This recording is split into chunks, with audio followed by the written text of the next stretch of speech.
Sure.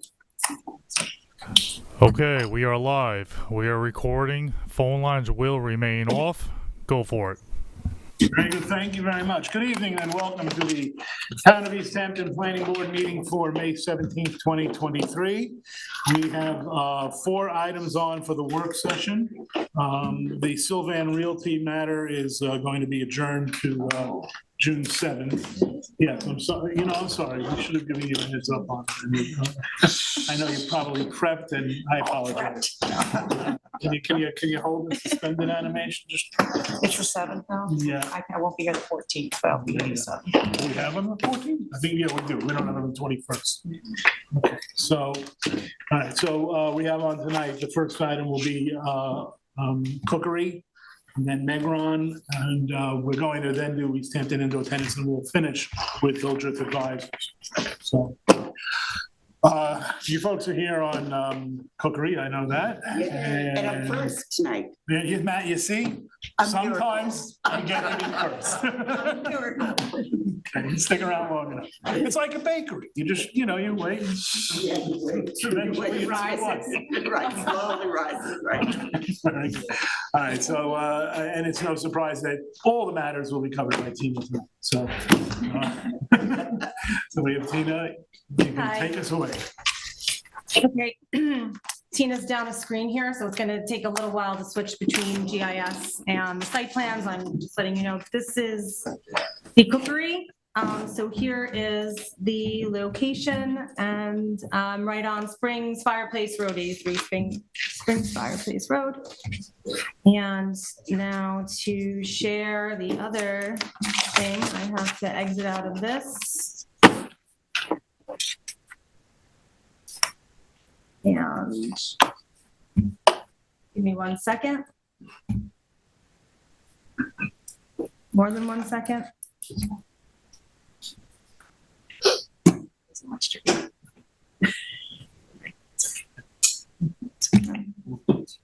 Okay.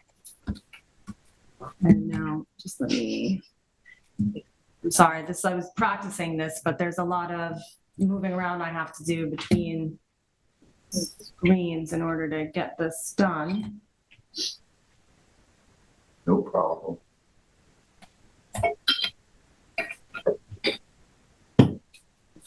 I might not be able to keep doing the GIS this evening because it's going to be too much. Yeah, maybe we'll just leave the aerial for now. While I work Yeah, this I out. think that's fine. This application's been here a couple times. So the application is submitted to make alterations to an existing structure in order to accommodate the existing on-site bakery and marketplace. The proposed work included dumpster parking with ADA accessible space, drainage, entrance to the bakery, a new entrance to the bakery, and signage. Construction of a rear awning over new outdoor freezers and cooler, and a detached garage associated with the on-site residence were also proposed. The public hearing was already conducted for this application. That occurred on October 19th, 2022. After the public hearing, there were before the public hearing, there were comments from the board regarding some minor plan modifications. That meeting occurred on September 21st. The issues discussed there were the location of the dumpster. The board discussed a preference for it to be located in an area that was maximizing setbacks, distance to the residential properties, the rear of the property, the location of parking. The board had expressed a preference to have the parking head in as opposed to head in towards the bakery, as opposed to head in towards the adjacent residential property. And both of those changes were made to the site plan. The building access has also been changed. That is a new thing. A new door has been added to the existing bakery building, which will be located closest to the ADA compliant parking. Let me see if I can get this up this way for you. I'm sorry about this. I'm used to my 2 screens here.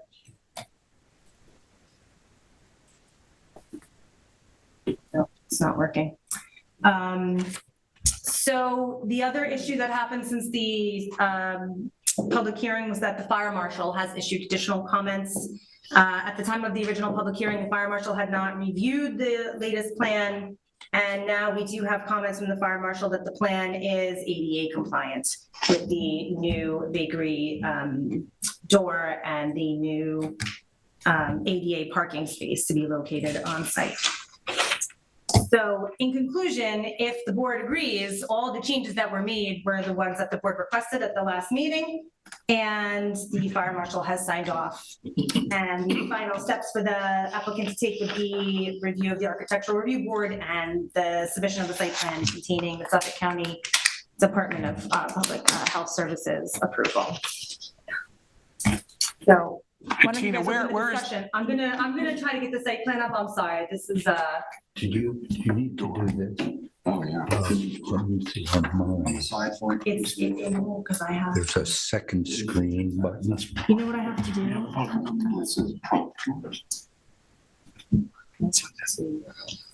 They had a side for it. You had a window. I just ordered stuff.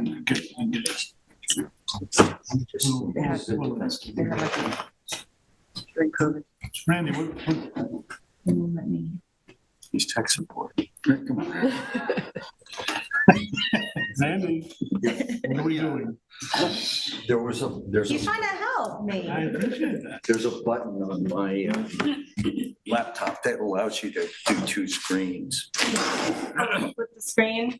Well, your technology may be far advanced beyond what we have here. I doubt it. Nope. Yeah, but, well, the applicant. Public hearing closed though, so. Oh, that's right. I'm sorry. I apologize. Yeah. Yeah, I think there were a few issues outstanding. You addressed them all, even the one that we were sort of soft on, the parking, whether it had to be here or there. So I don't think there's much left to work on. I think it's ready for approval. Yeah. Was there,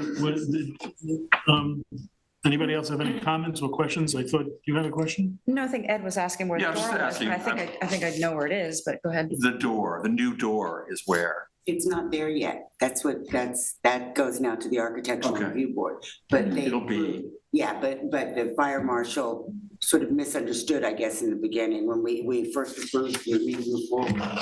That, You can't, all right, and we shouldn't, let's not get into it, That's- whatever. that's fine. it is. All right, You want to know where the door is going to be? The proposed? don't worry about it. No. We just, it was a table talk. If I'm not mistaken, it's on the side Yeah, by the I'd like to parking know. lot facing north. Okay, good. But we're all, I want to note it too. It's also okay that it's not there yet because we haven't approved the plan. Exactly. So Right. that's the way the process is. Exactly. Yeah. It's a fair question. It's just. Yeah, no, I mean, I'm not saying that, no. And so, I feel validated. does anybody dispute? Appreciate it. Let's get this one done. Do we find the modified plans acceptable, everyone? Yes. Blue? Yes. Thank you very much. And do we all agree the application's complete and ready for approval? It is. Okay, and we have a resolution on, if you would like to read it. You need it? She just put it on the desk, it was there. In the matter of the Cookery Sin and Trudy site plan, for site plan approval, I read the resolution and move for its adoption. Is there a second? Second. All those in favor? Aye. Passed 7-0. That's it. Now you're done. Yeah. Congratulations. Thank you very much, everybody, for your help.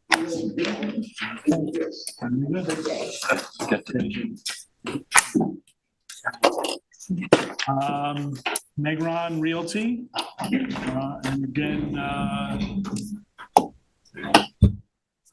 yeah, it's Laura's. Thank you.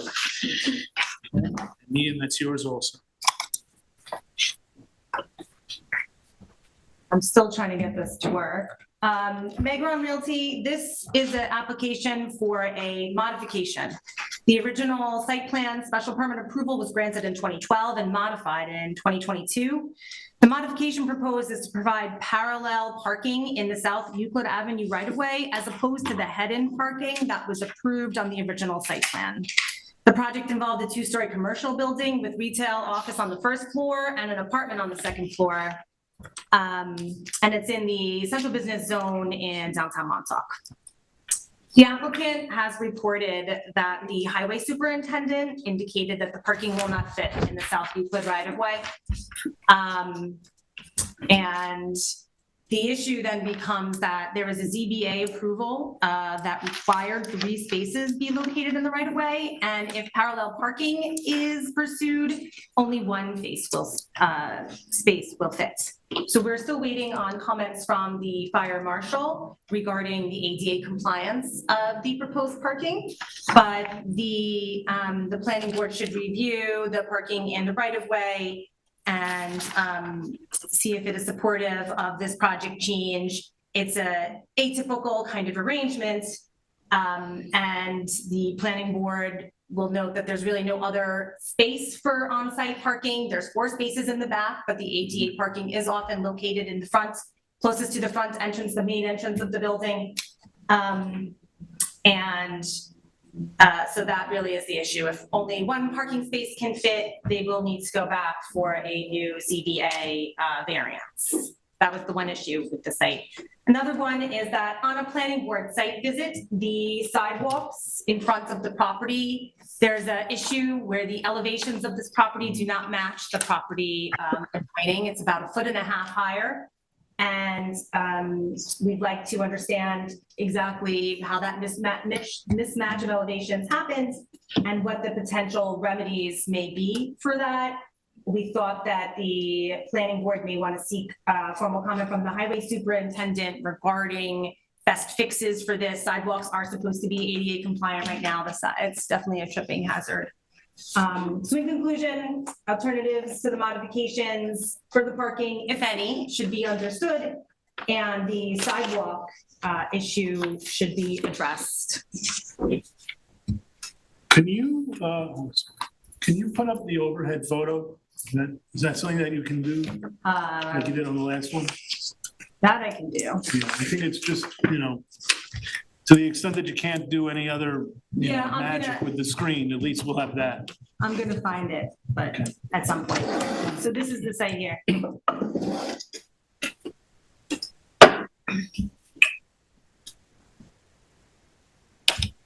Got it? I'm looking at it. And I'm looking at us. Yes, I know, I'm sorry. And we'll. There you go. There we go. Yeah. Okay, that's good. Okay. All right, thank you. Lori, Ms. Wilshire? Yeah, so this parking head-in with handicap accessible in the front. Oh, you need, thank you, your name. Oh, Lori I said Wiltshire for Land Planning Services, sorry. Yes, so this parking was originally approved as head-in parking by Tom Talmadge. It was Steve Lynch who actually said, I don't think it's going to fit. So I went over there today and I drive an SUV and I parked in this space, and you can take a look at this and just pass it down. We don't take new things, but. Just to look at, I'm not submitting anything, just to have a look at it, because I've already sent an email to Mr. Lynch saying, I'm confused. I put my SUV in that parking space and there was plenty of room. You could have had a what do you call it? A big Chevy or anything in there and it would fit, and it was not blocking traffic at all. So I'm not even sure why we're here for this modification. When this application was first submitted, that paved area did not exist. It was just the remnants of the construction project. So this is the first time I've seen it in its completed state. I know you want to get comments from the highway department on the sidewalk as well, and that should come from you. But I've already asked him to reassess the situation to see if this modification is even needed. It's yours. Yeah, well, I think obviously we need to have formal comments from the highway superintendent. I think the concern obviously is what you alluded to, which is a car. Concern is that it wouldn't fit and that it would be a danger in the roadway, which obviously is a problem. It would put us in an awkward spot if it is a problem, because I think that there's no good solution then. You'd probably find yourself needing to go for a variance. And even if we did approve the 1 parking space, the modification for the parallel handicap, it doesn't really fit with the the pattern of the neighborhood. So There is parallel across the street, on the same street, directly across the road. Yeah, but for a long time, we've been trying to consistently move applications towards head-in parking, which is the standard in the neighborhood. I mean, don't get me wrong. I think if that's the position we find ourselves in, that is the best scenario. So I guess we'll get formal comments from the highway superintendent. I did speak with him as well informally. He's familiar and he had concerns that the car won't fit. So I don't know if your original plans that your engineer designed had dimensions to the center line of the road or how this was sort of got. I was not involved in the original application. I do not know the answer to that. I do know that, I don't know how it came upon Mr. Lynch's desk even, because it had been previously approved by Tom Talmadge. Well, he so- certainly, I think that, and at this point, it's not about casting blame or anything. Not at all. But to realize what went wrong so that we don't find ourselves in this situation again. Understood. I think for sure, the highway superintendent, anytime there's parking proposed in the right of way, we should make sure that he signs off on it. I don't remember if there were comments, or I didn't see any in the file from him originally. It was an email to me, actually. Recently, though, I mean, but it's. Before we made this application notice. No, of course, but what I'm saying is the original approval, we would like to make sure that anything that's approved all involves agencies, people, directors have signed off on it. And certainly the highway superintendent's an important one here, because if parking is in the right of way, it's their jurisdiction. It's not though, so I'm confused. What's that? It's not in the right of way. No, so I'm it confused. is. Oh, I mean, it's not in the roadway. Well, that's why we're here. So it's in the right of way. Yes. Technically, it's not on your property, it's in the right of way, which we encourage applicants to do because it's consistent with Montauk. Correct. Even though originally you could have fit them on your property. So, that's something for us to work out, but I do think if you have sort of supporting information about the original plan being appropriate, I think share it with us, share it with. You mean Tom Talmadge's original sign off on the I don't plan? really, Tom Talmadge is a guy who signs off on it, but technically your engineer or whoever was the original engineer is the one who designs the plans, would submit the appropriate, showing the dimensions work. And of course, Tom Talmadge at the time, or our engineer or consultant engineer, would want to, agree that it works, but it's your engineer who stamps your plans that is the first line here. I'm sympathetic. I don't think we're in a good situation now because I don't think the modification is ideal. I think even if we agree to the configuration, going for another variance is not probably the top of your list. Not great. We have a 90-day CO to get this modification, and now we're really up against a rock and a hard place. But we are where we are. I think that we should get formal comments. Yes. I certainly wouldn't discourage you from talking to Steve Lynch. Right, and I've already shot that email off to him. Yeah, I feel badly, I'm not sure if guilty is the right word, but badly that we're where we are. Yeah. Because it's not a good situation. So No. we will get comments from him. If you want to lobby your case and you can show something that shows that it works. I'm not sure if the road is offset in a weird way here. No, not at or all. what, but obviously we can't, you're not going to get a CO from the town for a dangerous situation, and the highway superintendent has to sign off on this. So, I know. So in the event that we did have to go with the variance situation, can you pay fees in lieu instead of going to the zoning board? we can't pay fees in lieu for a handicap spot. But we can move that to the other side of the building. Maybe. but- That's a separate question. That's a Yeah, separate question. so along those lines, fees in lieu, I don't think would get at the issue here, because ADA, our policy has really been generally and I think that the law directs us to have ADA entrances access in the main entrance. And the ramp's already created. That's why the sidewalk No, goes from low to high. understand. So I personally, and I guess I'll hear what the other board members have to say, Yeah. would probably be favorable to this modification, considering the situation we're in. I think that having that handicap space out front with access to the front door is preferable to around back. Mhm. I think the only other alternative would be to have one parking space that wasn't ADA compliant in the front, and it's all you're fitting anyway. So if you're only fitting one space, you need a new variance anyway. I would rather have that be the ADA space that has access to the main door. Understood. From scratch, not how we would draw it up, but All right, I realize it's constructed, I realize it had approval. great. There were just some loose ends that hopefully would be tied in the future. Agreed. Sidewalk, I think, is another issue. I don't know exactly what's going on there. I think that's also in the right of way, so it would be the highway superintendent's sort of territory. But, you know, the grades have to match your property and neighboring property. I'm not sure if there was an oversight by your engineering, if we didn't look at the grades next door, or if work has been done next door that made this a problem. But we do need to make sure that the sidewalk is a grade that would be ADA compliant and certainly not the drop off that we have now, which is Understood. frankly unusable or dangerous. Yes, agreed. So I think we should wait for the highway super to get back to us on both of these issues and then put it back Yeah, on the I'm just trying to agenda. give, you know, a little bit of guidance as the committee person Yeah. here about where I see it. But yeah, you're right. There's not much that we can solve tonight. No. Anyone else have any comments they want to add? Yeah, I have a Lou have something? Go ahead, Lou. correct me if I'm wrong, but isn't this a similar situation that we dealt with in an application that was in front of us not too long ago, the potting shed, where we had to measure, it was a matter of measuring the space that's allowed for parking, as well as the what remained of the navigable road space, The aisle, the aisle. So it's just a matter of measuring and getting a number and deciding whether that number is within the required space that is needed for parking in the right of way. Is it not the same thing here? Lou, I think it's similar, Lou. I think the difference is that the highway superintendent is his own person, agency, who also has to sign off on this. So I think no matter what we think, if he's not okay with it, you're right. We've been But, through.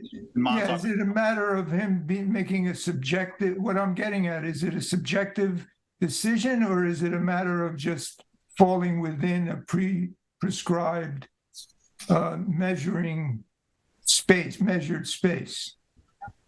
I think ultimately it comes down to the measurements. I think you're right.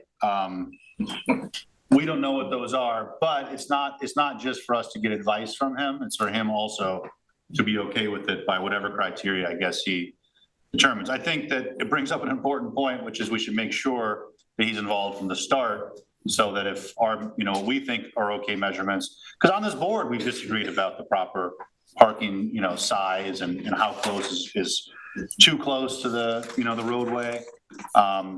But, you know, he's a professional here. So I think you identified the issue, but again, he's an independent agency and will have to sign off no matter what those measurements come up to be, so.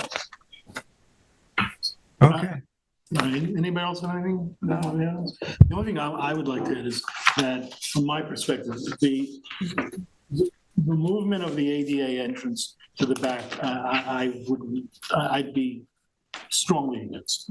I think that, you know, the intent of the ADA, both on a national level and as it's been applied or attempted to be applied locally, is to give equal access through the main door, or as close to that as possible. So I also don't think it gets us anywhere, Yeah, because going from three space, I do think another thing that I didn't say earlier, though, is that if the board is amenable and it turns out that we do need the modification for parallel parking, we do have to make sure that it's safe from an ADA standpoint too. So, Yeah. I mean, that has to be analyzed as well. something we've come across this issue a couple of times, and putting it in back is just, not viable. So, all right, see you next time. Thank you. Thank you. Okay, next we're going to do East Hampton Indoor Tennis Padel Courts. Have I pronounced that correctly? No, it ain't. It's Padel.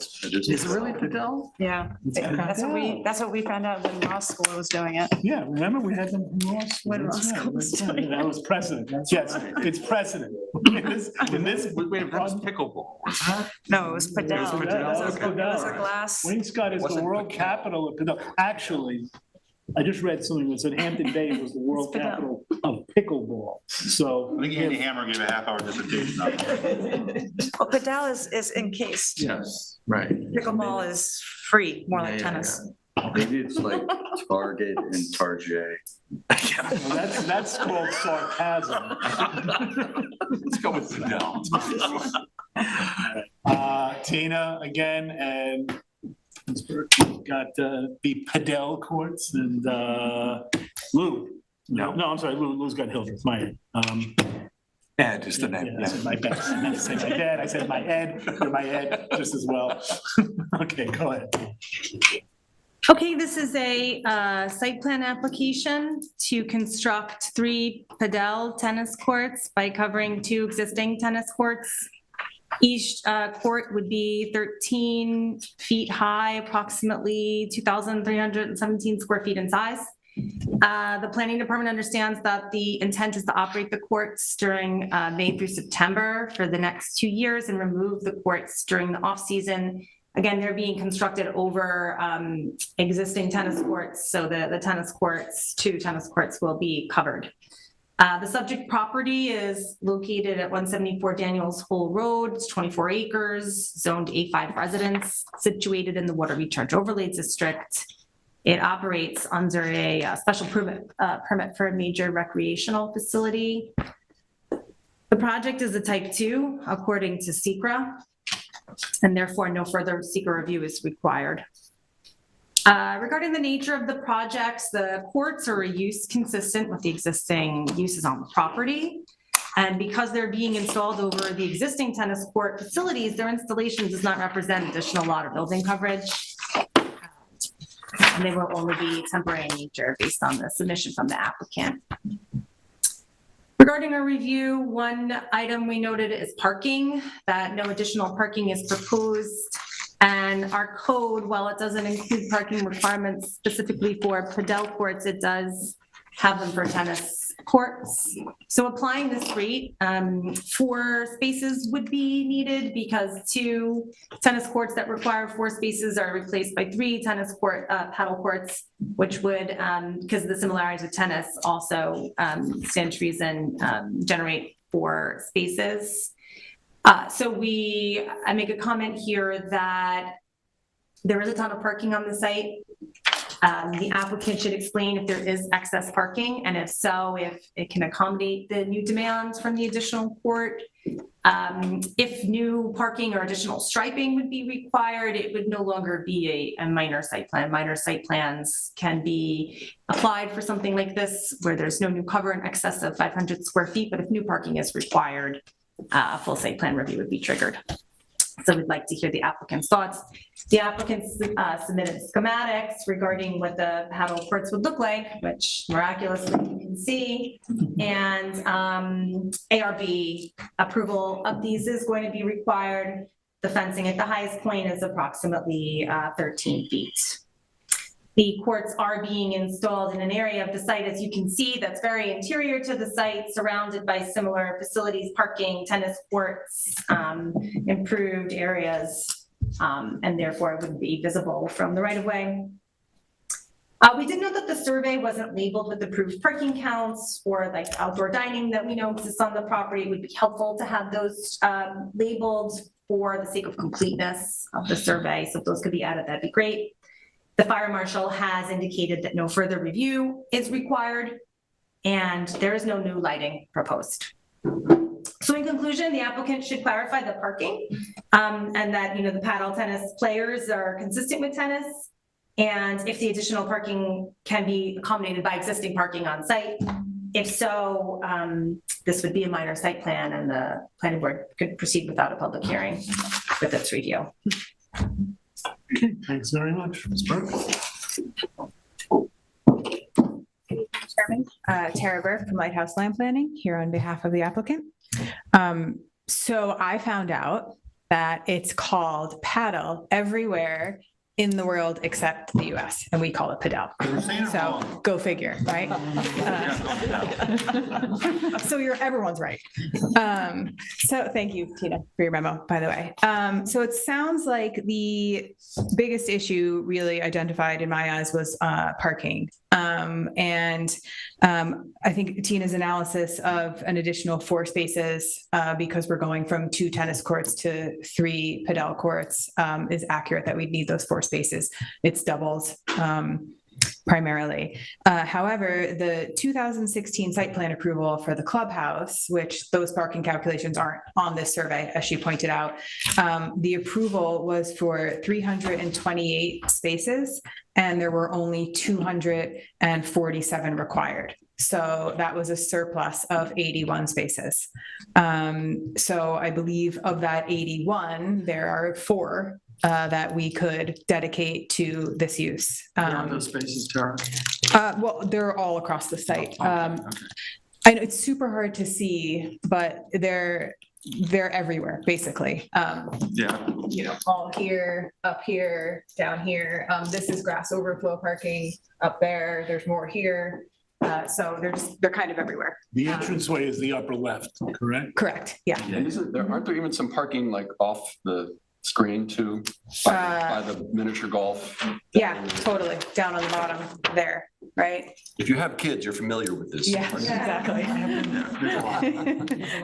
And I mean, I have to say, that's one of the, just as a side note, I think that's something that's necessary for the clubhouse, right? Because it is in a rather remote area. So unless there's enough parking, you know, their business model isn't going to work so well, right? So especially when they use it for, you know, events and whatnot as well. But there are 81 extra spaces. So Which spaces do you think they would use? The ones closest to the courts, probably?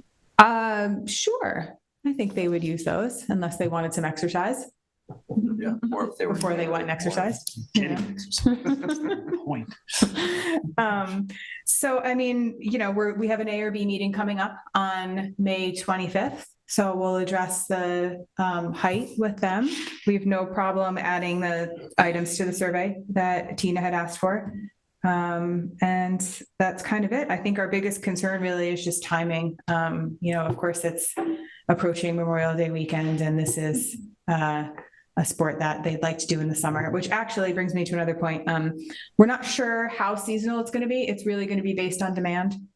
So they might stay open longer. They might keep doing the courts year round. If people want to play there, then, you know, they'll certainly have it open longer. So just for the record, I'm not sure if it'll be temporary or not. That's kind of going to play out on What its was the own. 2-year reference? There's reference to a 2-year period in there.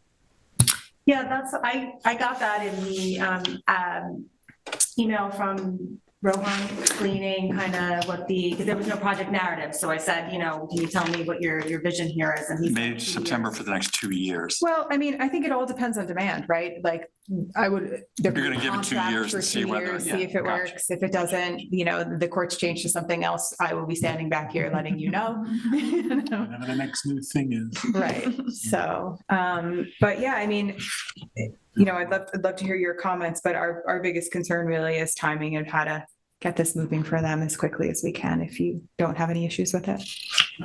We go. On behalf of all Padel tennis players in East Hampton, I'm very supportive of this. I think it looks great. You know, there's no additional building coverage, no additional lot coverage. I think you answered the question about the parking spaces. I think we can adhere to the additional. It is a doubles game, you said it, so that's sort of why the tennis number would apply. Okay.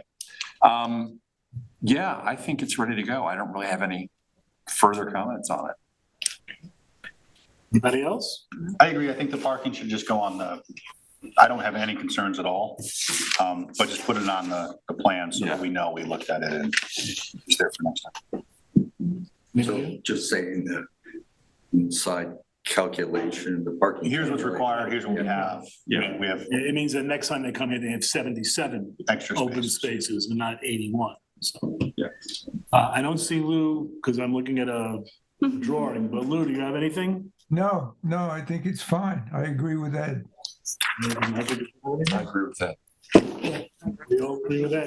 Is there There you go. any way that we could have that revised survey with the parking calculations be made a condition of approval so that we could get a resolution? Right along. Yeah. Tina, is that any kind of issue for you? I think it's fine. I mean, I looked at the old plan and it seems like it's in order, so that's. Given the abundance of excess parking. Right, I wouldn't ask I think it's otherwise. fine, but I think there's probably not much holding you up and getting that to us really quickly. So it's even. It's just getting back on your agenda. No, I understand, but I mean, we probably have it in hand before. Before the a resolution. Even though. Fair it's a enough. meeting, So. That's certainly my intent. Yeah. Well, our next meeting is June 7th. June 7th. June 7th, we don't have anything next week? No.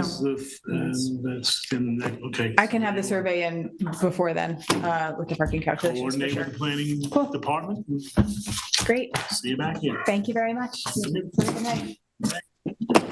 And as if by magic, we're on the last item on the plan, on the work session. This one is Lou, and Tina, of course. Council, we have you back there, so, okay.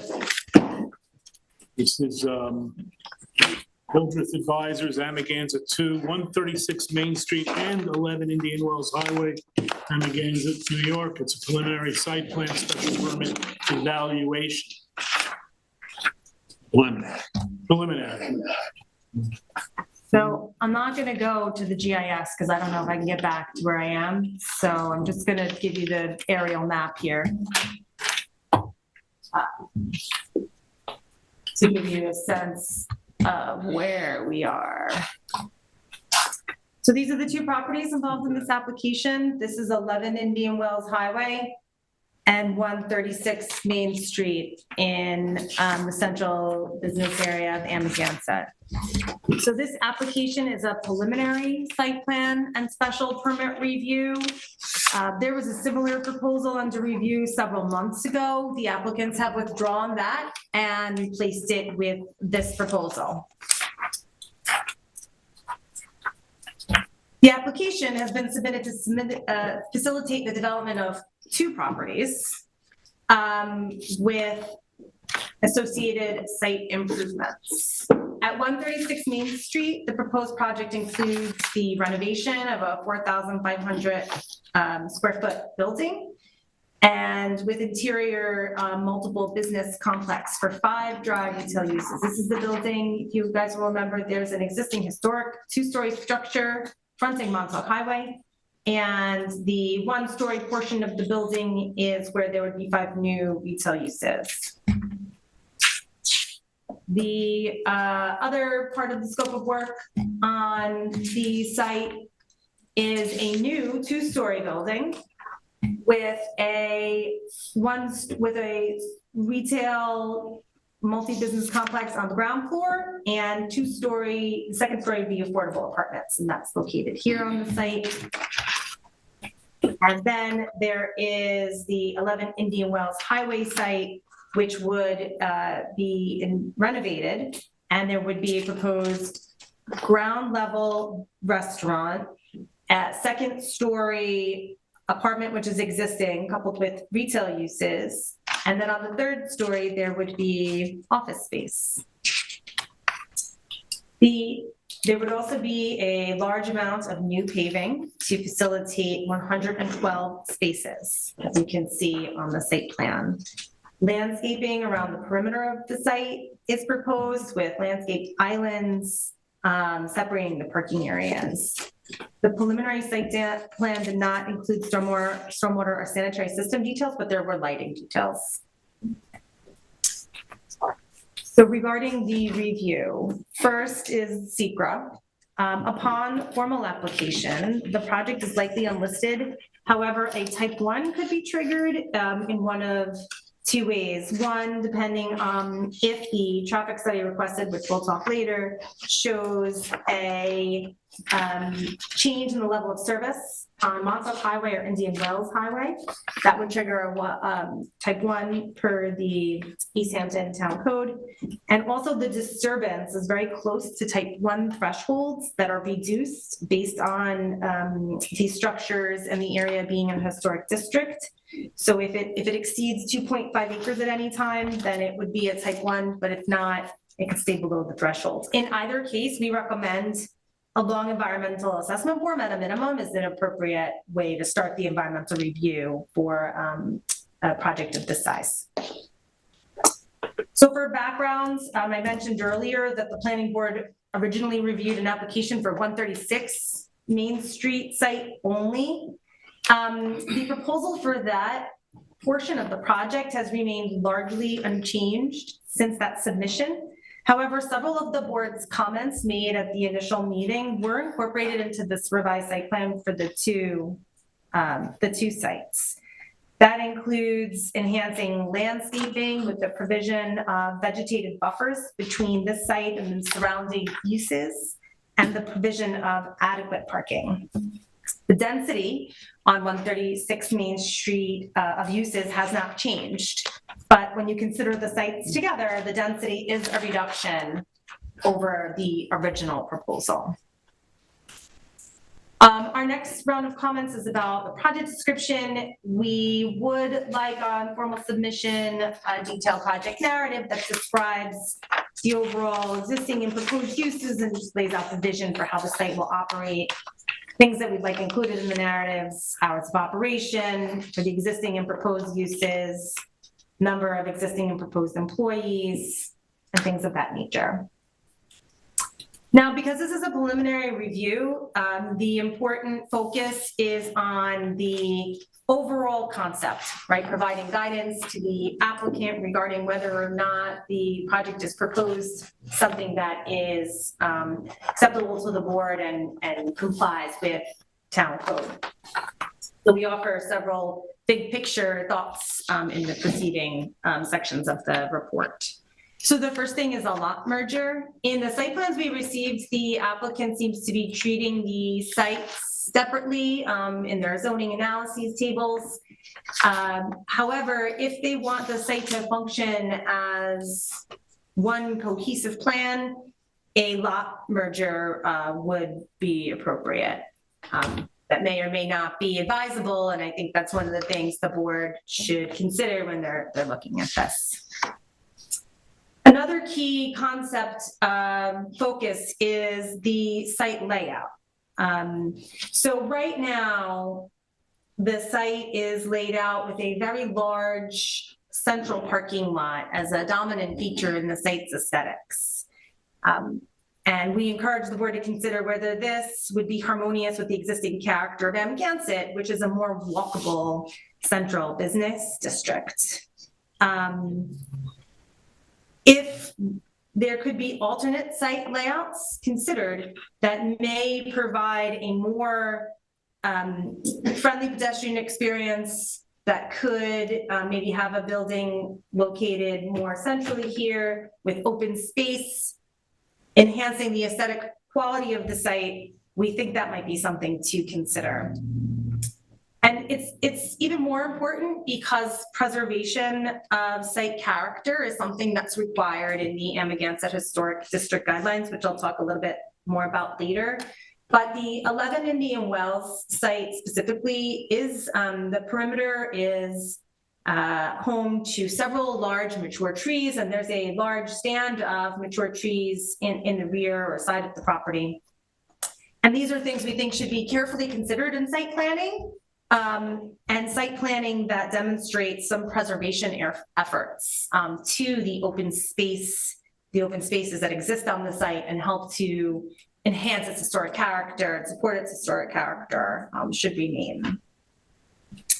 Another thing, the residents and the commercial uses, the relationship with those should also be considered. We did note that there was resident parking put aside in this area of the site, and that is appropriate. It's good to identify resident-only parking. Regarding building design, we recommend that 3D renderings that fully illustrate the proposed architectural character of the proposed buildings be provided. Due to the historic character of both buildings, we think this is going to be extremely important, and we know that the ARB is going to carefully consider the historic features of the buildings to how new construction can coexist with those existing historic facilities. We noted, and I can flip through there were building plans if you guys want to see just kind of some of the elevations really quickly. Are these the same building plans as we reviewed the last time on the now withdrawn application?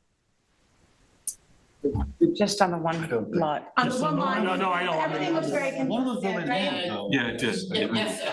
Yes and no. It's the building's been relocated. Yeah. But the building attached. The itself building, is. yeah. The same, yeah, there you go. That looks, Right, Yeah. right. And we. when you Yeah. You know, Yeah, when I you get mean- done, when you get done with all that, if you could go back to the overhead showing what it'll look like. That, but as a photograph, Okay, so this is the existing, right? and you want to see they have a, That one. Slide 51 on your agenda. slide, On okay. your- On the PDF you Yeah, shared. there's a, yes. It's the Yep. old art building? Is this what you're talking about? There you go. That's the Okay. one, yeah. So this is the applicant submitted this kind of Is it the overhead old art view. building? Yeah. Yes. Yeah, the big red barn. Yeah. Yeah. Yeah, and there were pictures in the memo of the building. This is the art barn. Okay, so moving on, regarding building use, we did note that the 11 Indian Wells Highway CO indicates that the building's 2 stories with a lower level. Uses in the lower level weren't specified. We would like to know what's there now. There's a restaurant proposed for the lower level, so we just wanted to, pull that to the board's attention, make sure they think that's appropriate location for that type of use. Another high-level concept to consider is the density. The applicant is proposing total of 20 uses for the site. When considered the lots together, it's below what would be permitted based on the zoning and the minimum lot area associated with the uses in the zoning. However, it is still a great big number of uses to bring into existence at once. So we did have a question regarding whether or not the applicant has done studies that support the need for this or again, what their vision is for the site and how it operates, and to make sure that those will be well integrated into the existing business district. And then finally, with respect to the uses, the density is a concern because of traffic. And we did ask for a traffic study from the last review. We request that be conducted still. I think that's very important for the site due to its, right at the entryway of downtown Magansett, right here. Regarding special permits, the project upon formal submission would require 2 kinds of special permits. That's the apartments within commercial structures is one, and a multiple business complex is another. And then we encourage the applicant to review the specific standards and safeguards, the criteria that are associated with each of the special permits. I listed in the memo some of the considerations that the board will have to, in its decision-making, ensure that the project's achieving. For the multiple business complex in particular, the board has to find that it's in the community's interest to allow the simultaneous master planning of a large business site comprised of 1 or more lots in this case, so to bring into being the multiple uses at that time. So that's where it's important for the planning board to consider the scale and how the proposal relates to the existing development pattern and Magansett and the compatibility with the surrounding uses. The size of the uses is not, the second criteria, the size of the uses is not supposed to result in environmental degradation, and that's why we think the traffic study is very important. The total number of uses permitted to come into existence can't exceed what would have been without the special permit. That's not going to be an issue here based on the current proposal. And the coverage should be preferably well below and shouldn't exceed what's allowed. And the memo does explain that they are below the total coverage on both sites. Regarding traffic, I already mentioned that we'd like a traffic impact study. We'd like to make sure that analyzes carefully level of service of adjacent intersections, trip generation with employees, truck traffic and residents, site safety, emergency service access, and truck activity should also be addressed.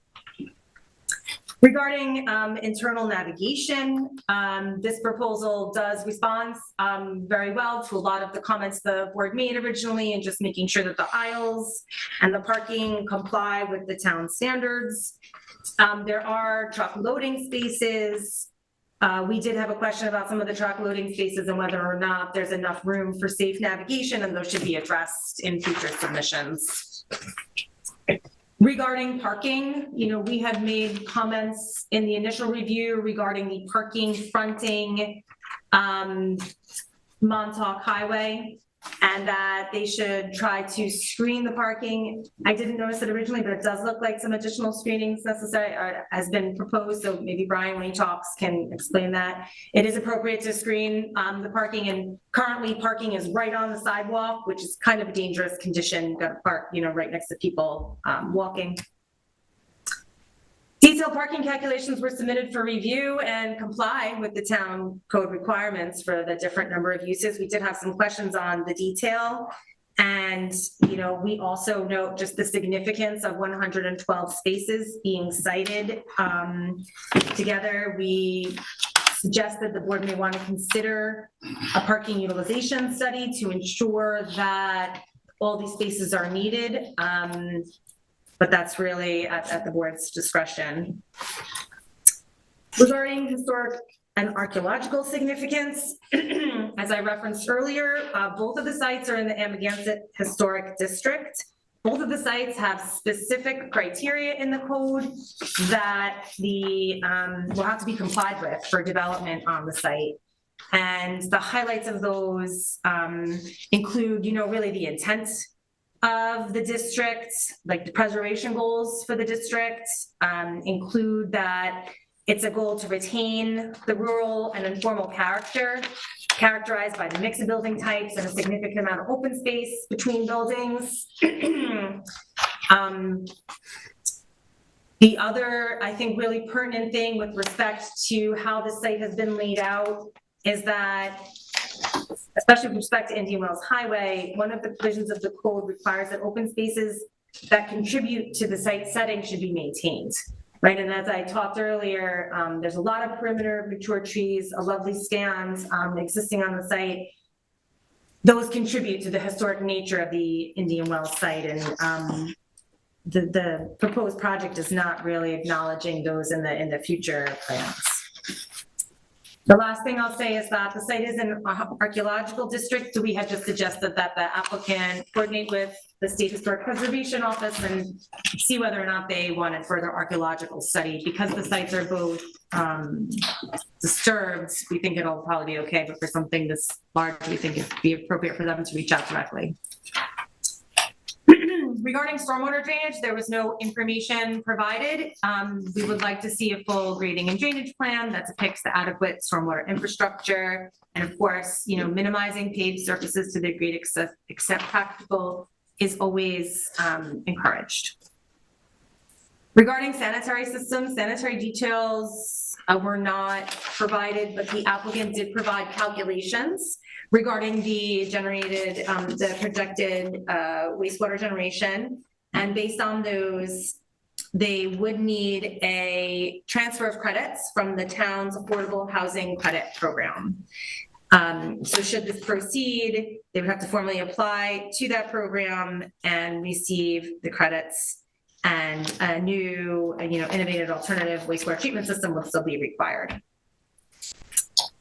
There are going to be several other approvals needed, Fire Marshal, ARB, Suffolk County Department of Health Services, and the town board among them.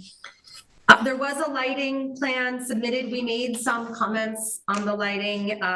It was fairly complete, not 100% compliant. One of the things I wanted to say is that for the proposed fixtures, because you're in a historic area, being cognizant of like the design of the building and the lighting, would be appropriate.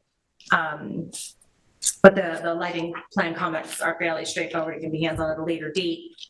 Regarding landscaping, again, from a concept level, the landscaping plan included, kind of good perimeter screening with green giant arborvitae and planted medians.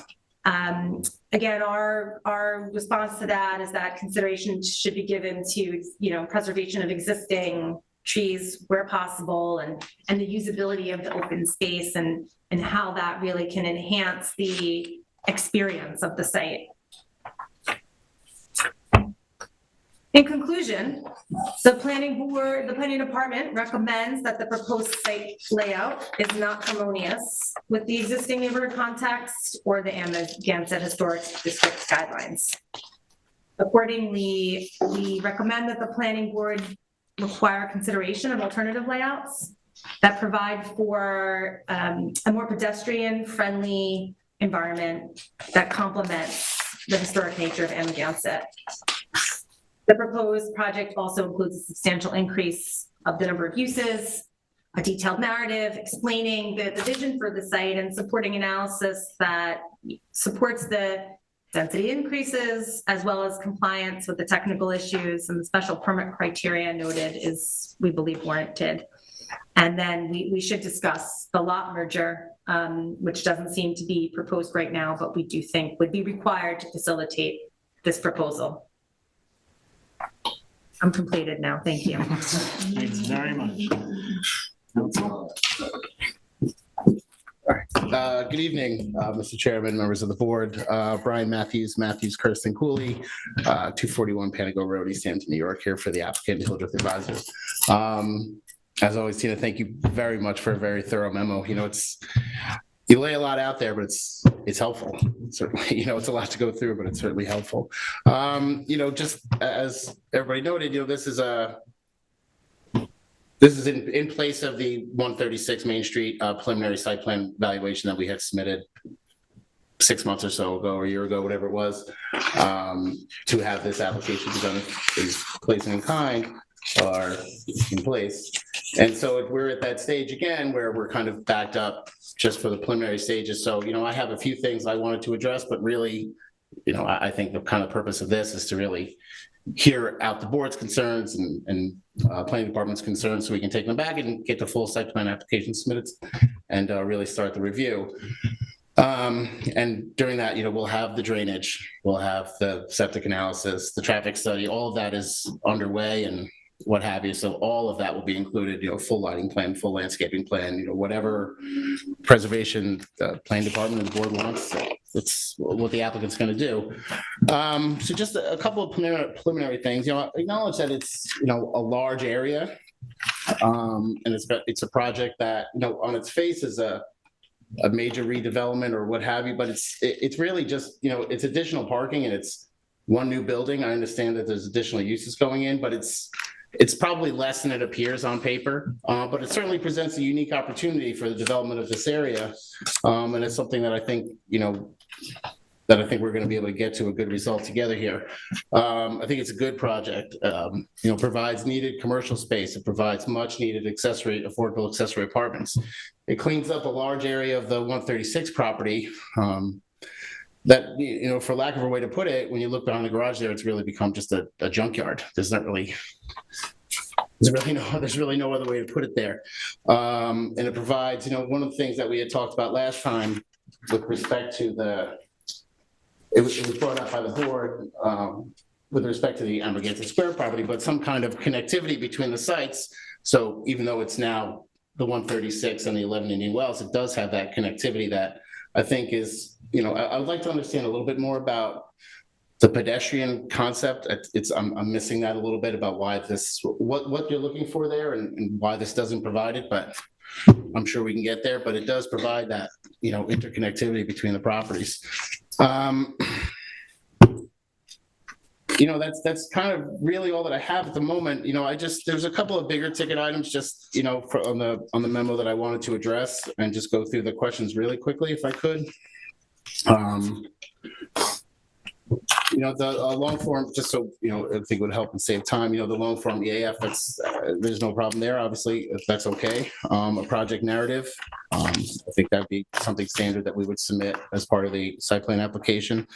The lot merger, I'll certainly discuss that with the client, but I don't know that's really whether it's an appropriate ask or not, I don't know that it's necessary. I mean, even if the properties are held separately, it's a lot to merge properties, as everybody knows, but regardless of whether or not they're held in single and separate ownership, they're both going to be subject to this special permit and these site plan conditions. So whoever owns one or both, they'll have to operate the same. So a merger of the lots is, I mean, I'll ask, but I don't know that that's necessarily something that should be considered.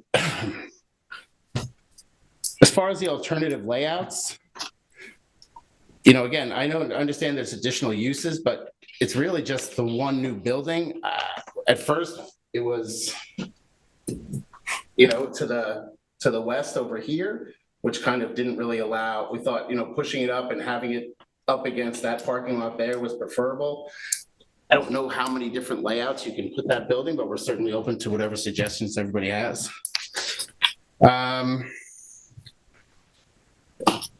The preservation, again, if there's trees and landscaping that want to be preserved, I think everybody wants to accomplish that. Everybody wants to have the property look nice.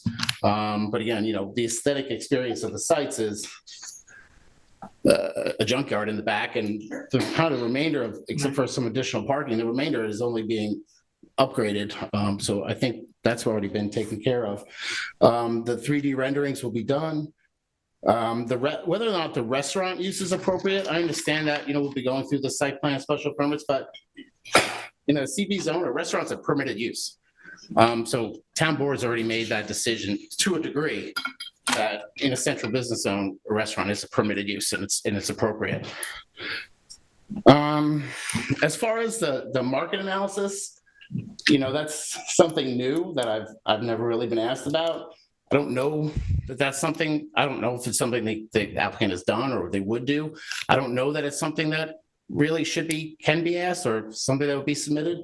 If they're concerned about whether or not these shops would be full, I can understand that, but I don't think anybody wants an empty shop more or less than the property owner. So I think everybody's interests are going to be aligned in that regard. I think we agree that we have to meet all applicable special permit and site plan criteria. Traffic study be done, the parking study be done, compliance with the historic district to be done, lighting plans, septic plans, draining plans, all of those are in the works, if not completed already. So, that's kind of where we are. And now I just like to hear what, the board's comments, concerns, and everything else are. Thank you. Thanks very much. Can you bring us Lou live and on the screen? Let's see. Yeah. Yeah. I just want you to remember that slide 51, could you just bring that up again, Tina? And then you can bring me back on the screen. That last slide that you had up. Can you see? Yeah, I just want to make the point, and this is my overall general view of the project, but we start with this parking lot. It seems to me that the way this project was designed, it's parking lot centric. It looks like the primary focus is to create a sprawling asphalt center space, and it's almost as though the buildings are incidental to the project. You can take it down whenever you want, Tina, but I just wanted to point that out. And I know that the planning department recommends questioning the needs of the 112 parking spaces as a way to reduce the mass of the parking lot. But, my opinion is, why can't we recommend a reduction of the number of uses in order to reduce that required parking lot sprawl?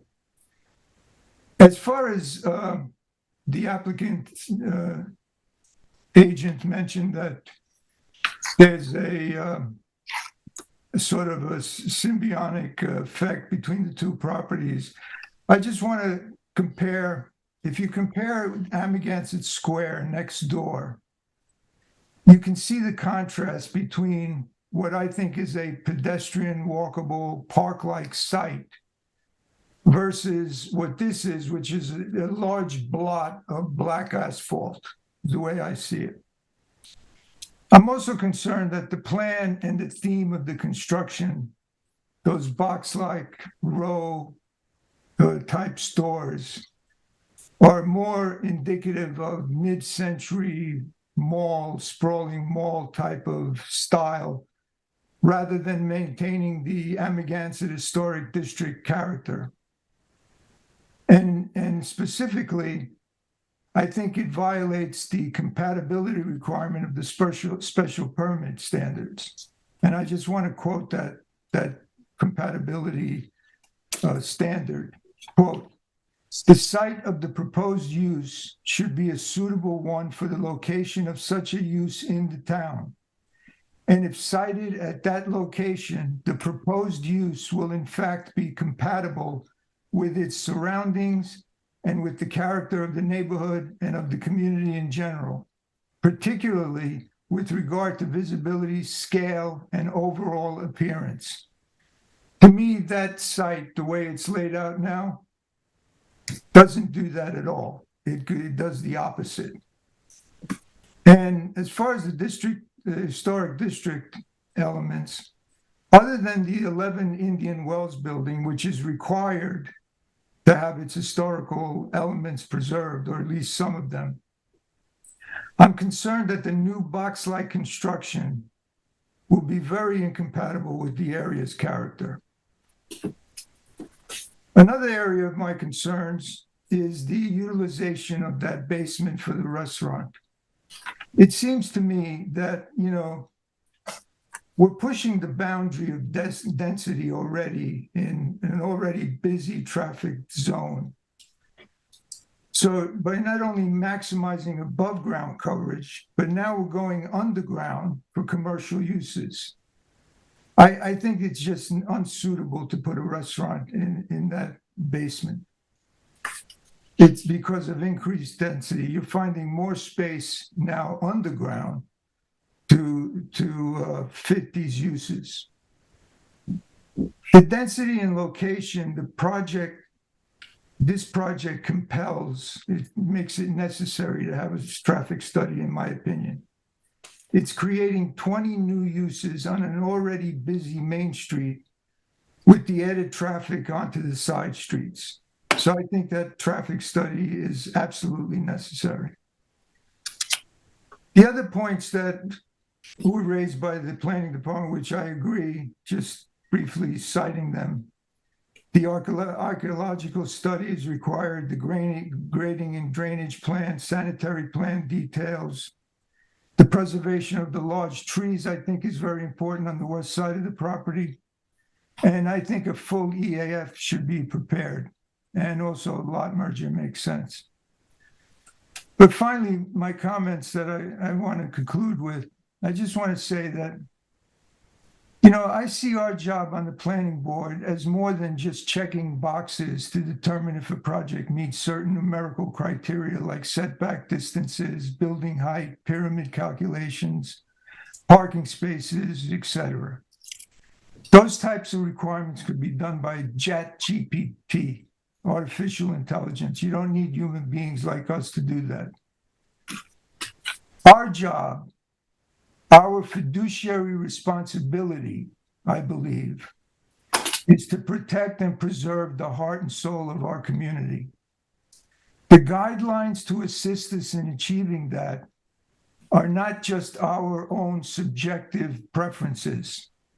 They are found in the zoning code.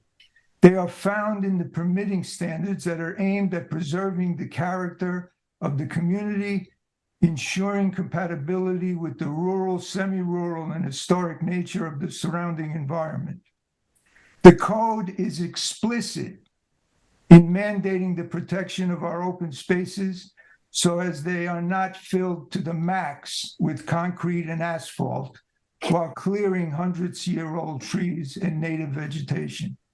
That's in the code.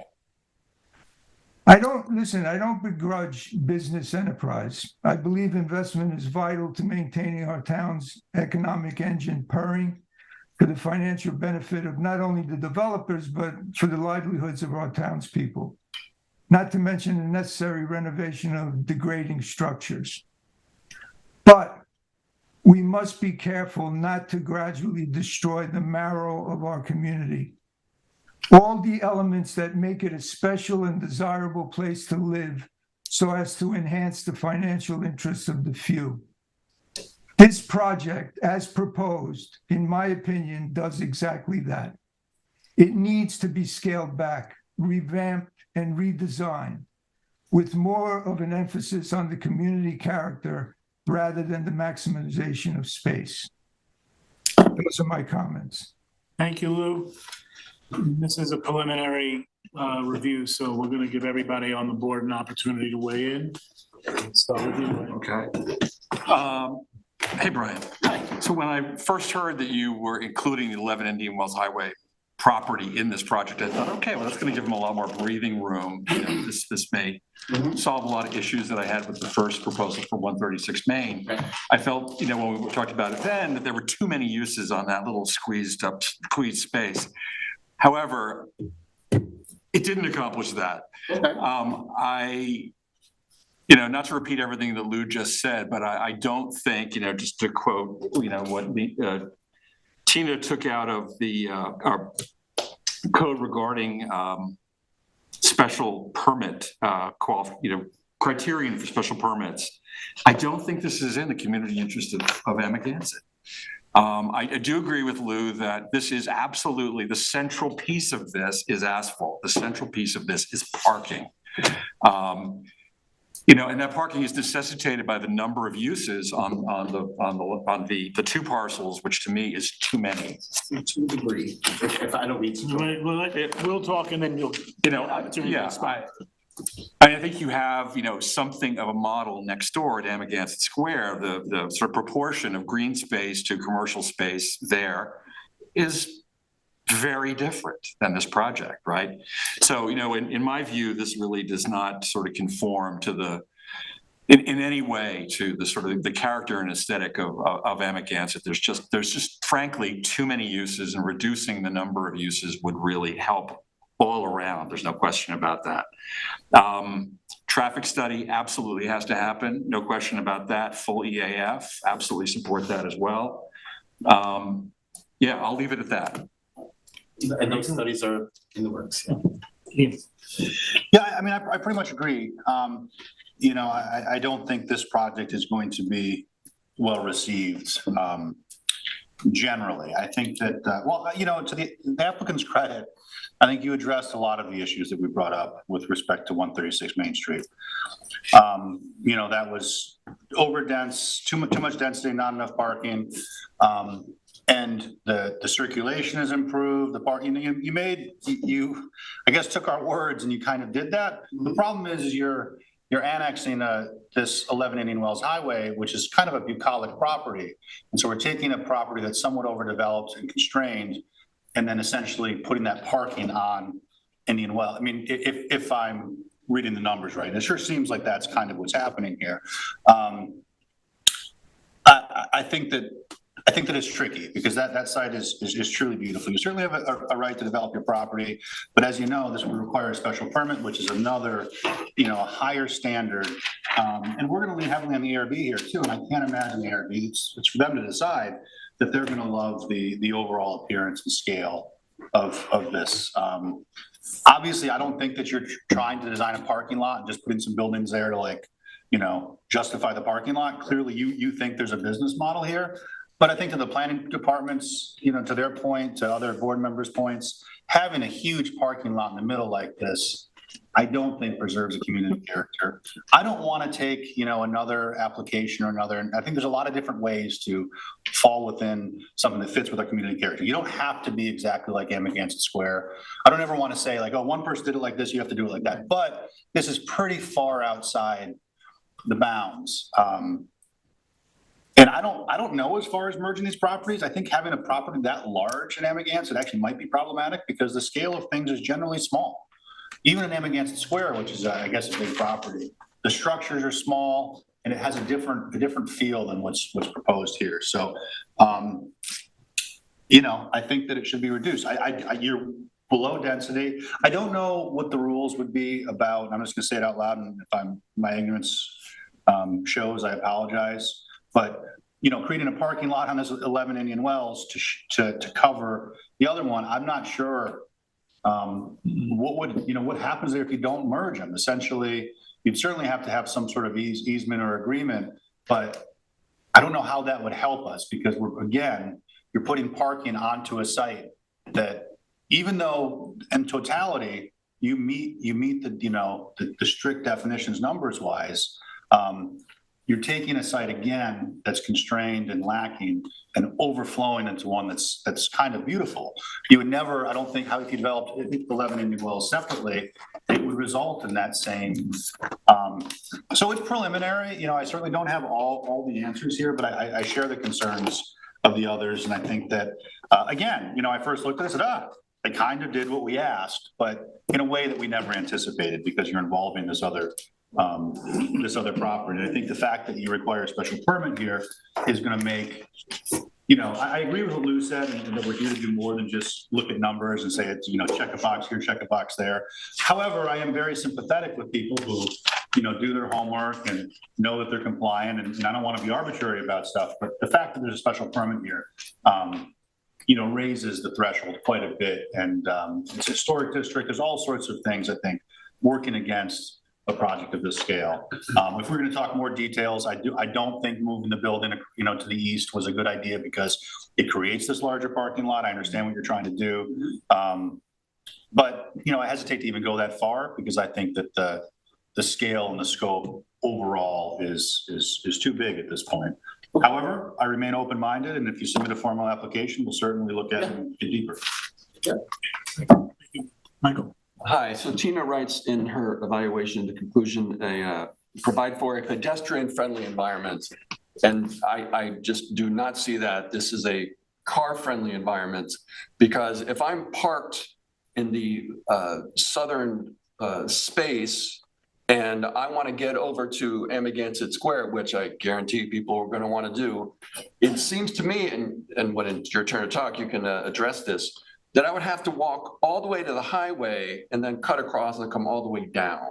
So I just don't see the harmoniousness with the rest of Amagansett, the rest of the square. I mean, there's harmony between the two parcels, but I don't see with the rest of Amagansett. And I do recall mentioning this the first time you were here, that I really thought it would be, I still think it'd be a good idea to have some sort of pedestrian walkway between the parking lots of the square and your site. And I'm curious to see the how someone navigates on foot from this parking lot to other parts of Amagansett. Yes, sir. Randy. Okay, well, I agree with my colleagues. I thought Lou was very eloquent tonight. And hit the target.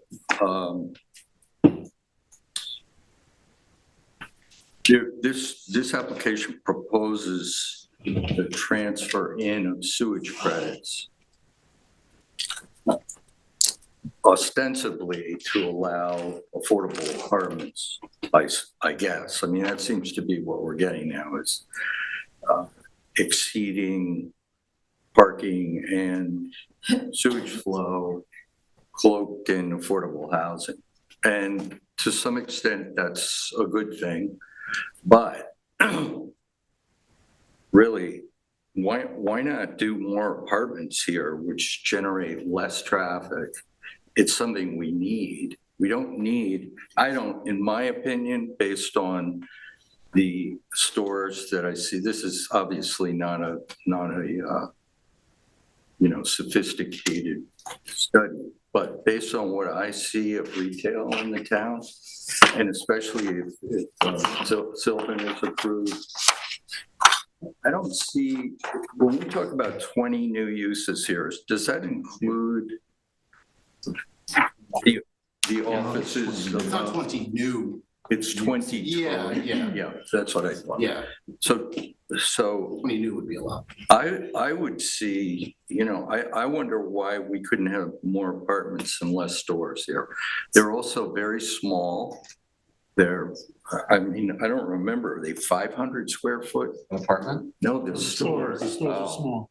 So there's a lot of small retail, which I mean, Amagansett could probably use a pharmacy, but I don't think it would fit in there. So, so I agree with that. I think more green space. I think Amagansett Square is actually a good model. And I really do think you guys need to get some good design people. It can't just be, sometimes we get these applications that's, as Lou said, seem to be based more on the square footage of retail and how much you can get in rent on square footage of retail.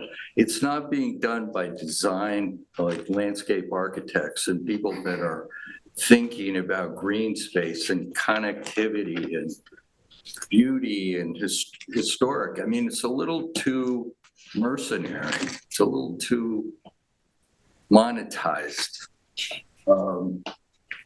And I do think that I would love to see Amagansett Square 2 here, something like that.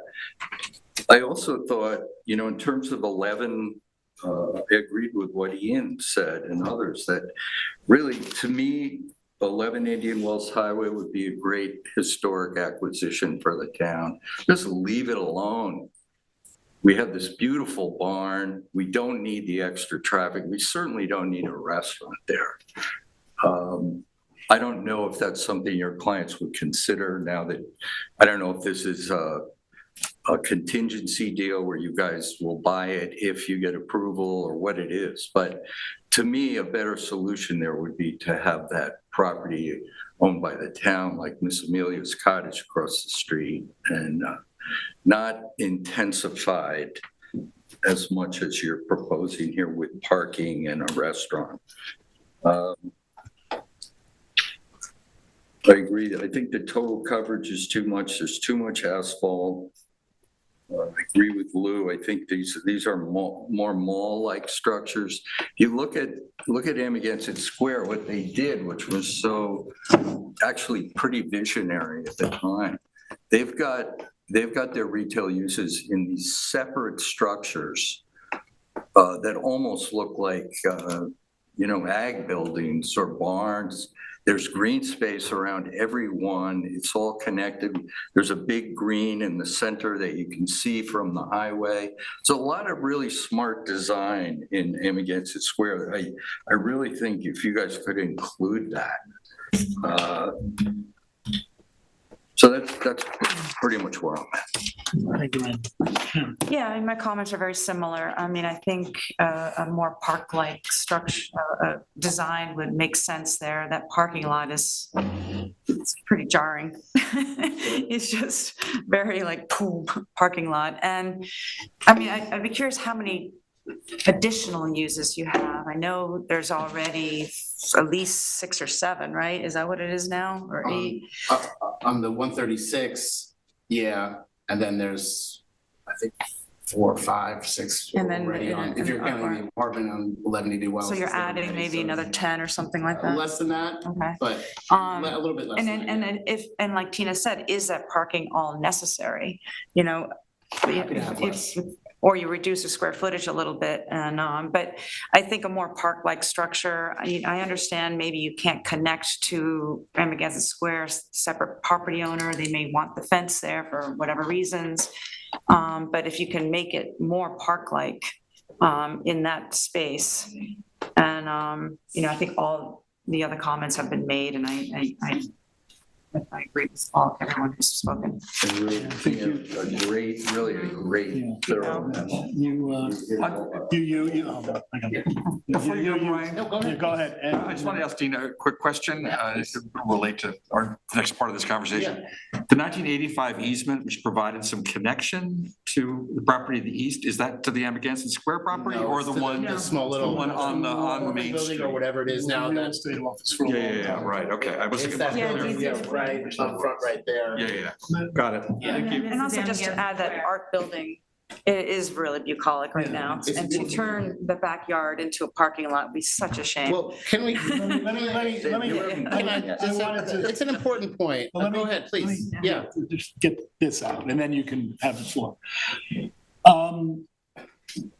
The application that was previously before us was subject to some criticism. What was the point of packing all that in there, all the proposed uses? And my recollection was that it was, and if I'm misinterpreting it, I apologize, but my understanding was that the idea was going to be that the prior application was about small retail uses that would be pedestrian friendly and, like kind of boutique-y, and that was the goal. And that's why but of course, having that many uses generated much more parking required than the site could handle. I initially didn't like the idea, but then as it was described at the last hearing, the prior application, I kind of thought, well, then maybe there's something to that, and that's the property owner's vision, is going to be a series of small stores with, small boutique kind of things, and maybe they can do something with that. And so I didn't think it was impossible. The problem is that you had a parking situation that it just couldn't accommodate. And so to resolve that, it's as though the application here annexed Alaska and then denuded it, because the real problem is that artist's building, the Red Barn, whatever the appropriate name is, it's one of the gems in this town. It's a beautiful building. And to surround it with asphalt, as every single member of this board has stated, as Lou very articulately described, it's going to do permanent damage to Amagansett, leaving aside the obvious problems of the traffic impact. It's bad. It's bad for the community, the character of the community. It's bad for what we're trying to encourage, which is a pedestrian-friendly hamlet. And I think that at the end of the day, well, for one thing, it is a historic building, and Tina can correct me if I've got this wrong, but aren't there provisions that allow us to relax parking requirements in historic districts? Yes. So ultimately, that might not be a problem. Happy to. And we might, I'm sure. I'm glad to deliver the good news to you. Yeah. But I had to propose something that complied. Well, no, but at the end of the day, it's still, it's still too much. I mean, putting the restaurant, I agree with the sentiment on the board that the restaurant is a bad idea. Permitted use. Okay, Who knows where to go, but it's a permitted. Or not, it's, it could still be a bad idea. Well, it's a permitted use. That's an important thing, but. I'm not. Go ahead. No. Go ahead. And it seems to me like you end up packing so much in this project in order to accommodate what sounded like maybe possible idea on the 136 Main parcel. And so that's, by blowing it up, you undo the value of the original 136 proposal. So, look, I think it's very, very clear that the parking, it's bad. It's bad from a community character point of view. It's bad from a neighborhood preservation point of view, all the things that we might think. And you're gonna, if the applicant is gonna persist in it, there's gonna be a lot of pushback at this table from it. Okay. So, you come here on a preliminary, which is great. I think it was our recommendation to not just. Yeah, no, I'm a big believer in these preliminary site plan applications, particularly in applications like this. Yeah, because it gets you to the goal. Well, it gets you pointed to the goal. It's a process. Yeah, Everybody knows this is going to be a process. Gives you a sense, and I think it's going to be good days and bad. And listen, well, there are, but look, you're smart enough to know that this ain't gonna fly. Well, let's get two things before. Certainly, please. I'd like to hear. I don't want to be a bad guy, but when it comes to relaxing parking, I would just flat out not be in favor of it, because parking is an issue in Amagansett. So I get where people are coming from, and I'm not. I mean, that is or that the parking doesn't look good, but it's needed Secondly, I just want to say that I have no problem with the restaurant, generally speaking. It's the overall appearance and character of this particular development that's the problem. Yeah, no, no, I should say that. the restaurant- Understood, and I can appreciate that. I just wanted, address, we don't have to address everything, obviously, but just a few things, so. I wanted to address your drains first, because it was a question about the apartments. And there's already one here. There's proposed to be 4 there, which is, this is the junkyard that we're gonna be getting rid of to some degree at some point in time doing. You don't need to do all this to do that. Understood, but It's a repair. Understood, not back here, it's not. I have no problem with Falcon's garage, I've brought my cars all the time, have at it, but not back there. But there are 4 apartments here, we can't do more, that's it, maxed out 4 apartments on this property, or you can't do more, that's the most we can do, there's no other room up there. People would love to do more, can't do it. Because of, Under the code, that's it, maxed out. under the code. Yeah, But they maxed out from health department. maxed out from the health department, but maxed out from, and I had this conversation with Eric previously, when we were at the 136, we're asking how many we could do, and that was it, that was the max of 4 apartments. Is that based on the size of? Based on the size of the property. Of that one lot or the 2 combined? But they're not combined. I'll They're talk, not like I said, combined. I'll talk to them. I don't think we can get into the merger question. I don't think it's necessary. You can have easements, you have site plan conditions that will flow with them both. They run with the land. Doesn't matter who owns 1 lot, 2 lot, But just to clarify, you're saying that the code right now limits the number of apartments on the 136 Main East Yeah. to 4. correct. But that doesn't include the 11 Indian Wells. No, but there is already one there. There's one there now. but Yeah. There possibly could be more. I'm just, Possibly, all other things aside, septic and everything else and what have you, conceptually, yeah, and it's something that we can take a look at. We'll explore all possibilities, but that's why the number of apartments is what it is right now, maxed out. unless you 4 got. in a single building, just for the code standard. But then from the, In the right, health department, you get maxed out and otherwise. we were maxed out from the health department, so there couldn't be others in this other building that is existing up here, that's gonna be redone, same square footage.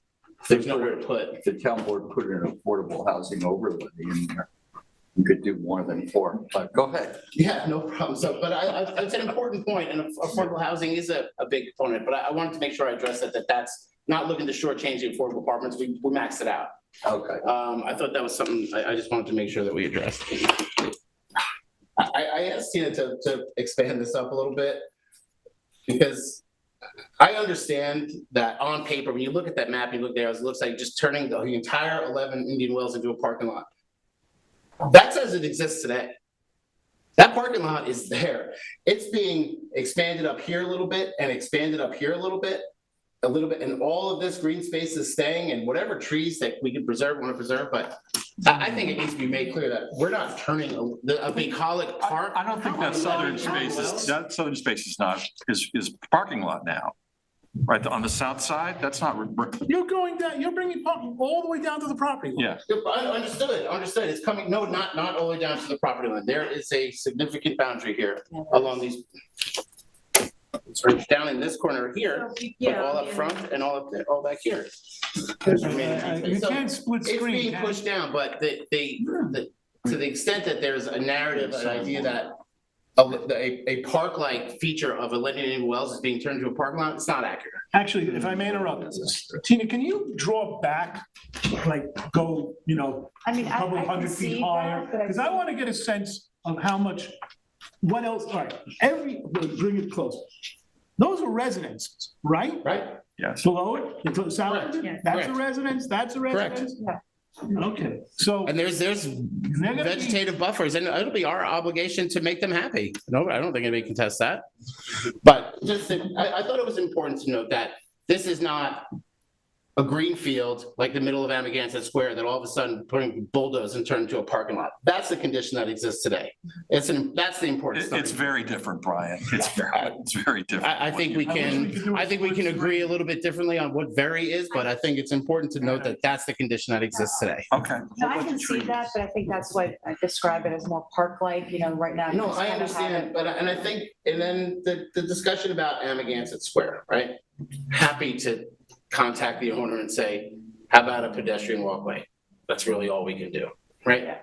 But to the extent of a pedestrian, this is the gas station here, mind you.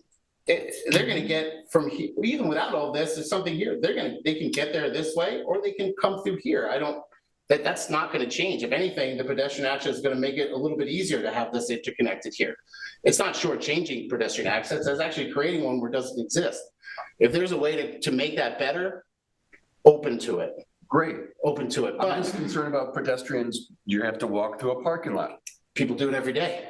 I know, People do it every day. but we want to make it pedestrian friendly Right, environment. understood, and I'd love to do that too, and if you look at, when we get down to nail down the details, yeah, I think everybody wants to have it safe and nice, but I think we have to understand that no pedestrian access exists today, and this would actually create that. If it needs to be fine tuned, so be it, that's fine, that's the whole purpose of coming here. Yeah. I think what you're hearing, Brian, if I could just say, you know, and I hear this, what everyone else has said, and this is sort of what I believe, there's too much happening on the site, which necessitates too much parking, which leads to most of the problems that we're talking about, destroying trees, too much asphalt. It's too intense. We're happy to have a reduction in the amount of parking spaces. But no. The parking here, some of the parking, hold on, the parking, if I may, the parking that is a proposed part as a reflection of 136 is not number of uses, it's retail. Retail is the same. I can have 1,000 square foot store. It's the same amount of parking as 10 100 square foot stores. It's a square footage. That's where the parking comes from and the number of apartments. So number of cutting up this new, how many stores we put in this has no reflection. Oh, well, that was on the number of parking spaces that are required. Understood, but that was the original concept, was that it was gonna be. Right, not number of uses, but then, you know, there's been a lot of discussion about Amagansett Square. Historic building, right? At least the front stucco part here, that's the Amagansett garage, right? It's apples to oranges comparing Amagansett Square. You can't take that and put that here and place little buildings all over the place, not with preserving this and not with preserving that. It just can't be done. So it's not, So would everybody love to have Amagansett Square everywhere? Sure. It's What great, you but it have to doesn't do, fit then what everywhere. you have to do is you have to preserve the historic building in its historic context. Absolutely, and that's an obligation that we have throughout, as part of this process. You know, really, if you've got some really good Touching the outside design, of the building. No, the surroundings. Well, that's okay, and that's something that'll have to get fine tuned as the process goes on. right, if you've got some Understood. really good design, We do. well, I haven't seen it yet. Okay. Well, the You know- 3D, the renderings and the actually, You weren't helped by the prior renderings, which pretty much looked the same as before, and they look like they could have been pulled up from, any strip mall, Understood. off island. Yeah, So, we'll have to deal with the historic regs and ARB, that's, nobody There's a questions lot that. of great design schools in New York and Pennsylvania and stuff where, or even in New York City. I mean, they do great design in New York City. There's a And- qualified people out here who do it too, and Yeah, I know. we have a pretty good team, and when the full application goes in, Maybe if they hear you're gonna see that. if they hear what we'd like, Amagansett Square is a place that you would actually go, you'd get a sandwich or a drink and you'd sit there and there would be kids playing there. There might be somebody playing music there. It was just a very community-friendly space. It's a great space. It doesn't equate to this space or that space or this space together. But They're not the same. But the concept of it could be. No, I don't think they can. Sure Because it look, can. 1 building, 2 building, 3, 4, 5, 6, 7, 8. Where you can't put that here. It doesn't work. no, The idea of green And space. if you can't Yes. put that Try there. it, you gotta try There's it. no green space that exists here right now primarily. But again, we'll have all open to preserving what we want. Happy to do whatever landscaping plan would make the board and the planning department and the neighborhood happy. But I think we have to start from a real concept here of what's there now, what's applicable, what is a real comparison, and what's the best way to develop this. And just Amagansett Square isn't it. It's beautiful. It's great. It doesn't fit here. It can't be done here. And this is not green space.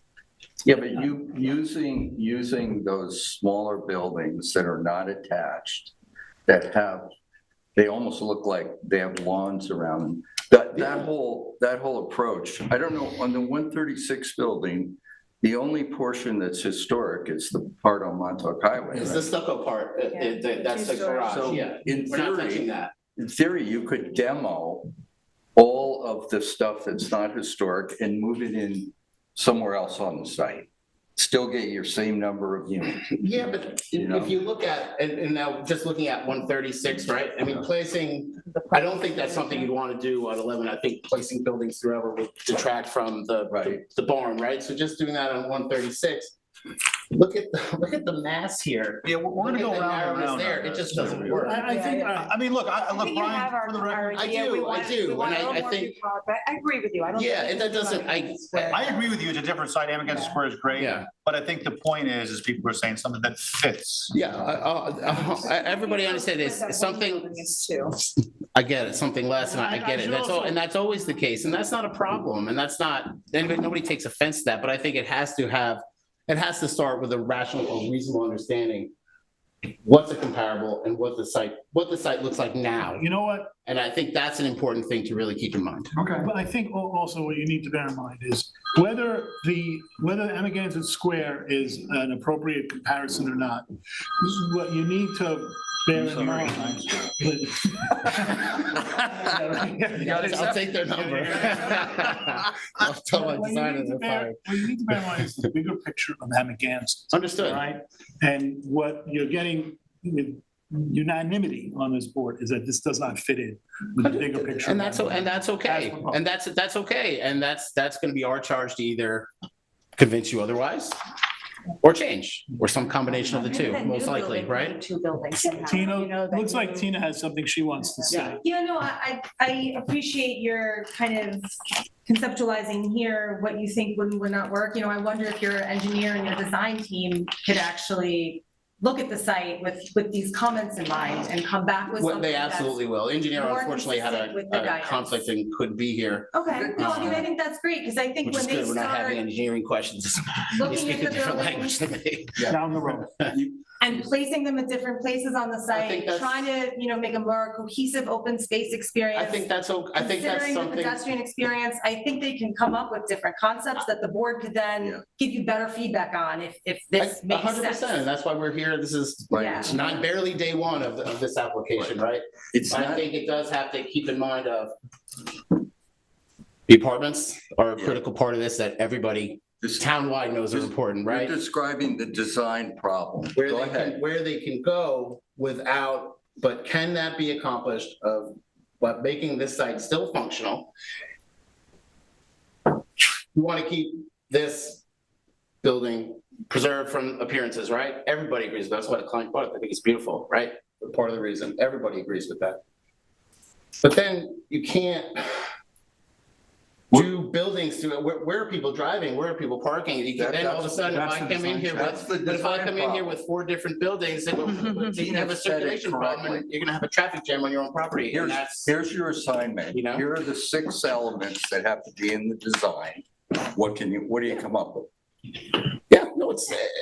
And a common plan of development might not make sense here, because Ian's point before, and many of the board members touched on it, having 11 Indian Wells serves as the parking lot for 136 Main Street is not something that is consistent with the guidelines. Yeah, We it are bound doesn't, to- I get that conceptually, it looks like that.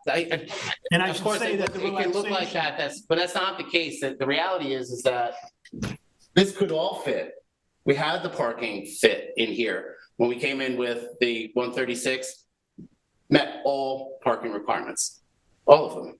Didn't need variances. It met 58 spaces, 60 spaces, whatever it was. We met the parking requirements. It was really thought, if none of the parking wasn't meant to do more here for parking than this property could allow.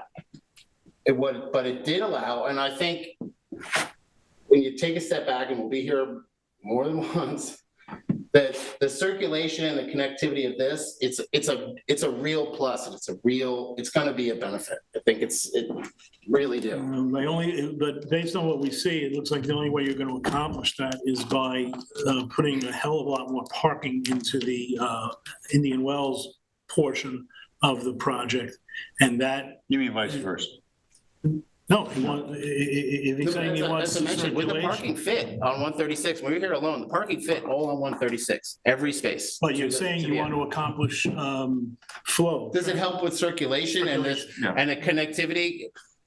Did it happen to be that since that time, they now own this property? That's kind of really what drove this. Didn't have, it wasn't an option at the time. Well, Then why can't you leave most of the buffer then and just allow maybe a couple spaces to come in and just. I'm gonna let the engineer talk about that. I think you need certain widths, you need certain turnarounds, You might be able and that'll be in an engineering narrative about why why it's that way, you know? You don't just want engineers. That's all. No, but they're You pretty know? important. No, I know they are, but they're gonna be thinking about structure. Can it Yeah, hold no, the weight, understood. We all have that. Oza also Sabbath, we have architects, landscapers. When this is Yeah. preliminarily up here, 20,000 square foot or foot view, whatever you want to call it. Let me mention one thing too that has been done in housing, and that's a local architect designed something called the Manor House, right? He designed buildings that look like a barn, and they have 4 units in them. It's a very enlightened way to do it. Like you could have one separate building that had 4 stores in it. These are just ideas that your design team can look at. I'm not following that, but No, in other words, it can look like an Amagansett building. Okay. And it can have more than 1 store in it. It doesn't have to have all the stores in it. Right. But it can have 2 and an apartment in 1 building, and then you have another building. Right, so if you have 2 manor houses, you'll have 8 retail, and then you'll have 2 apartments on each of those, right? Is that what you're? Yes, arguing? yes. All of that's going to be on the table, 100%, 100%. Parking will be so coming. let's give our committee member who led the discussion the last word. Lou? Yeah, thank you, Sam. I was just going to ask you, I just want to make a quick comment. I've been listening to everything. And it seems to me that, we're trying to fit a square peg in a round hole. We're trying to fit something in a location that maybe is just not suitable for what they want to do. And I understand there's a conflict of interest here between the developer and the interests of the community, as described in the code and the special standards. The interest of the developer is to maximize his return on investment, which means to pack that piece of property with as many uses as much as he can in order to get to achieve that return. The interest of the community is to retain the bucolic character, the heart and soul that we all love and adore for living here. If you can't adhere to that, if you can't match those requirements that the community has, then maybe this project, the way the developer is envisioning, is just not possible. And to try to fit it in is maybe just an impossible task. So those are my comments. I think, And I think we just- could, let's. Yeah, I don't leave think it there's a at conflict, though. I think that's an important thing. I understand that concept, but there's no conflict of interest here, no different than any applicant coming before any board saying, I would like to do X, the board would like to see Y, and where do we meet in the middle? It may I think not- this is no It may different. not be a conflict of interest as an attorney might describe it, shall we No, say. I'm talking about in a layman's grand scheme of things. I think it's, Actually, even though I have not been. and I'm not taking issue with Lou. I think he does a very good job, but I thought that was just an important point to end on here. No one's super positive, but I Yeah. think that you come in this format as a preliminary to sort of hear from us. Yeah. Hopefully you have just the right way to approach it. Absolutely. Sure. And perhaps You earned your we fee comments and come up with tonight. something. I tried. That's why we put you on at the end. That got on here, right? So make sure. No, thank you very All much. right, thank you guys very much. Have a good evening. Hope it was helpful. Always is. I think it always is.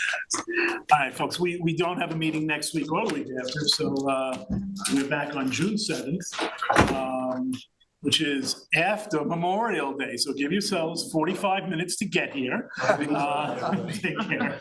You're still safe in June. It's July. No, it's June. June's, not as bad, but it'll be a different time of year. Do we have any idea when Wainscott? Back? Well, Is that on the it calendar? won't be June, Tina, it won't be June 7th, Wainscott, right? Hopefully not the Wainscott 14th. commercial. I don't know. I Yeah. doubt it, but I don't know. Well, we have a meeting on 7th and then the 14th. Yeah, We don't have one on the 21st. except the 14th, I have. The 21st, that's the last meeting in June, or there's another? I know we all got the calendar. Yeah. So, All right, I'll make a motion to adjourn. I'm gonna second it. is there a second? All This is a those in favor? working farmer. He doesn't have time for small talk. No, I, Second. before stuff, I was. All those in favor? Aye. No?